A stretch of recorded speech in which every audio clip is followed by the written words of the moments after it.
Hey guys, all right, so it's time for some fantasy football, time to try and make yourself a little bit of money, and we don't know anybody else better to bring on to help you do that than Matt Latusky, fantasy god from the sportingnews.com. He joins us via the Miami Acura hotline, and all right, Matt, let's go over this right now. We got a game here tonight, but I'm not sure anybody wants to play anybody tonight, Thursday Night Football.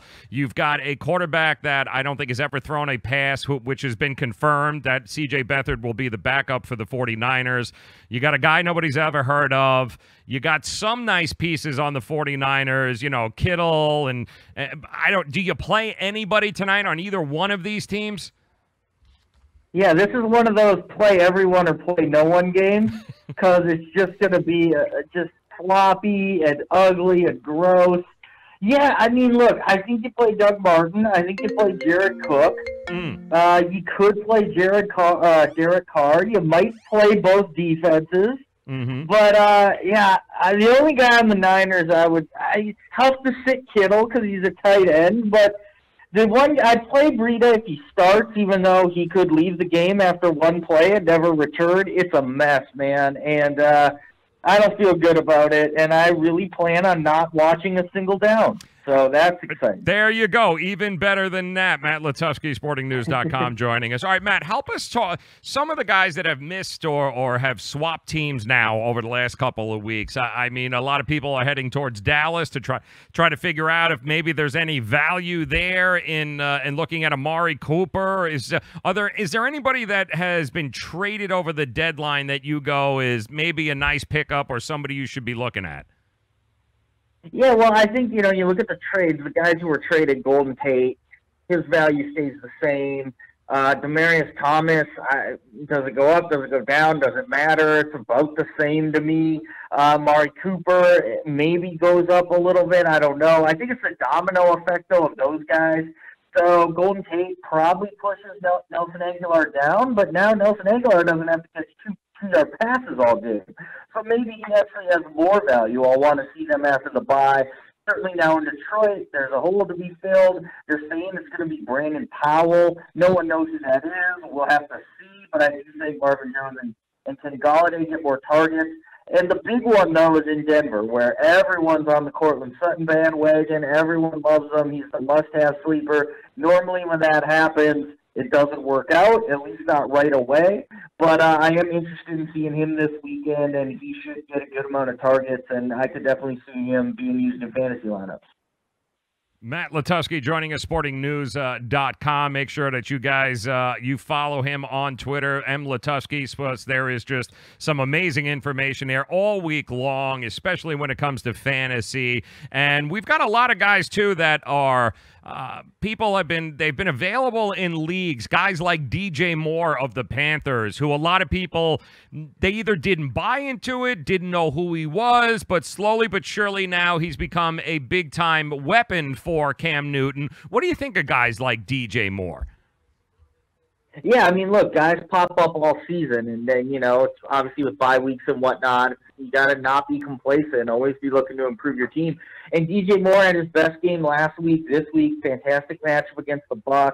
I don't think he'll be consistent. Most rookie receivers aren't.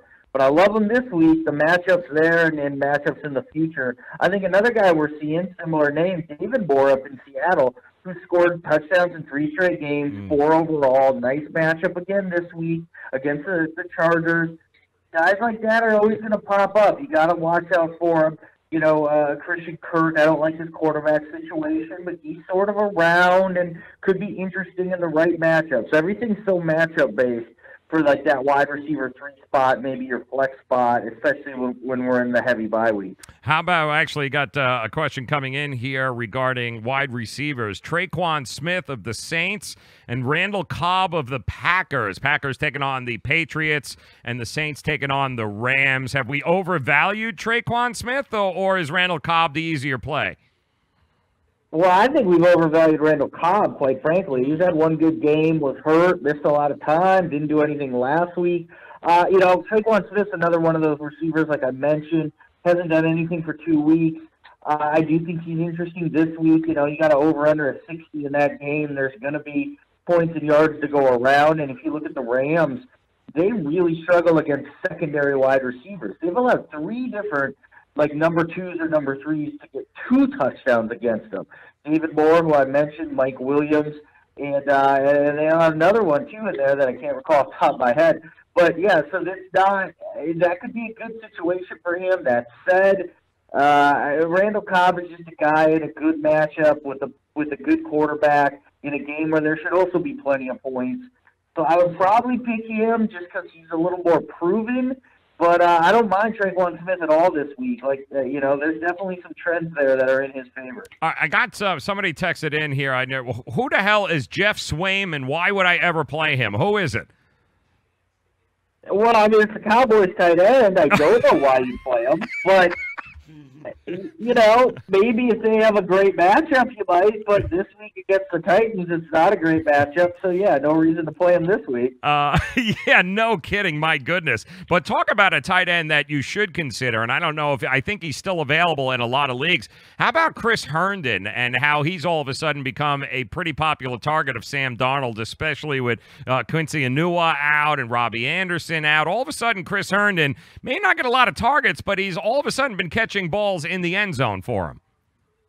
Yeah, 3 straight games with a touchdown, and at tight end, unless you have one of the top few, like that's all you're looking for. If you can get a touchdown, you're good.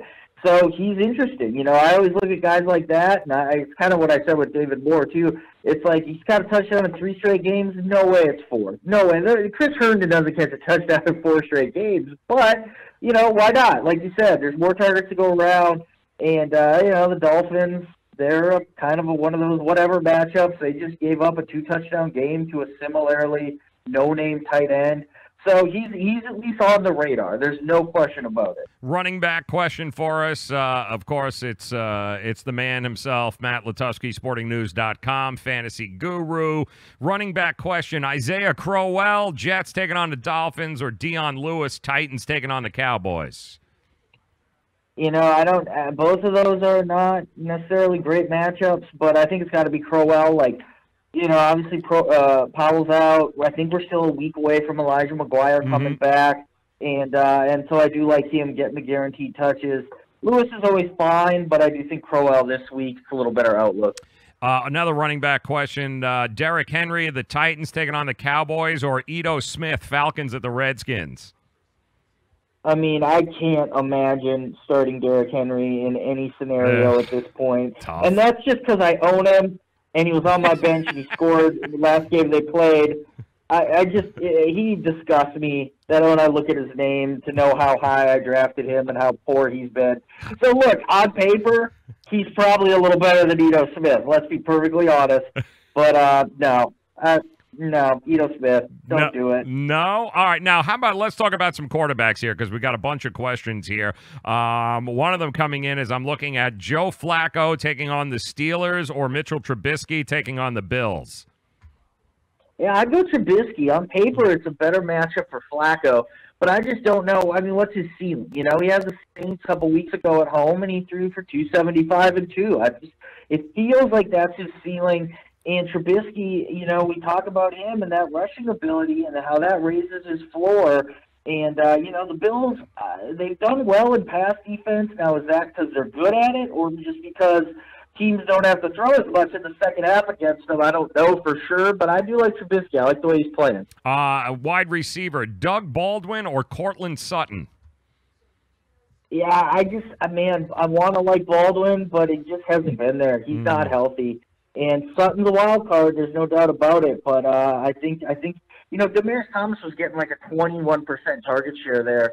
I don't know if that all goes to Sutton, but a good portion of it does. He was already trending upward, so I like him this week. Kiki Kuti, their Texans. I believe the Texans are taking on the Broncos. Kiki Kuti or Demaryius Thomas?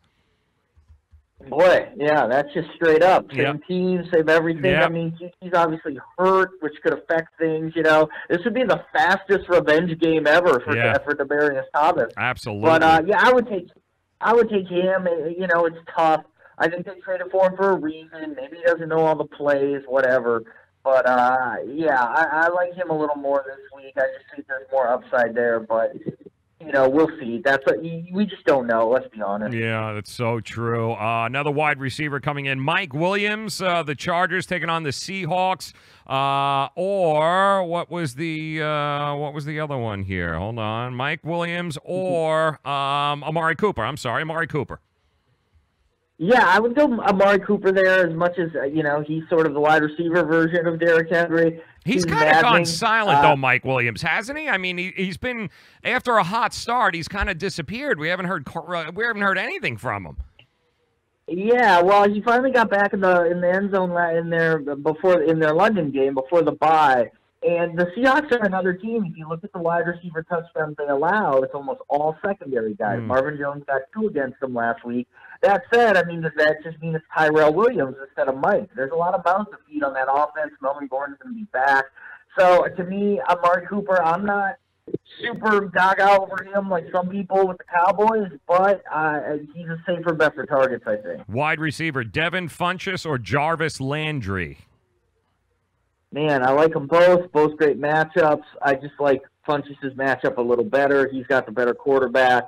So I would take him, but, certainly there's a case to be made for both of them. Yeah, you can certainly say that. Also, Devontae Parker or Cortland Sutton?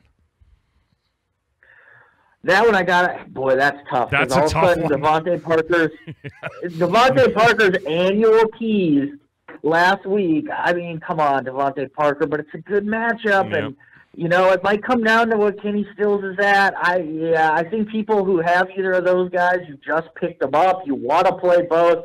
I would go Sutton by a nose, just because even though Case Keenum's nothing special, he's not Brock Osweiler. And at the end of the day, that's how I like to live. Vin Diesel lives his life a quarter mile at a time. I live my life by picking against Brock Osweiler. We've got an interesting here. One more. We'll let you go. Matt Latufsky, sportingnews.com. PPR, it looks like we need a flex here. Jordy Nelson, LaShawn McCoy, or Chris Godwin? Yeah, I think it's McCoy. Yeah, I know no one likes the matchup. No one likes Nathan Peterman, etc. But as we saw last week, he does get the touches. He can produce as a receiver, and those other 2 wide receivers, we just don't know. No, yeah. They could do nothing. So I'll take the touches. All right, there you go. And you guys should definitely take the time. Follow Matt Latufsky, sportingnews.com. It's M. Latufsky. Check it out all week long. You get nothing but great year-long fantasy stuff, but daily fantasy stuff, some great information. Knowledge is power. That's what we say here on the show. And Matt, sorry about the technical difficulties, but we made it, my friend. Good luck. Enjoy the games. I know you won't watch any on Thursday night, but good luck over the weekend, brother, and we'll talk again next week. All right, sounds good. Thanks. You got it. Matt Latufsky, sportingnews.com.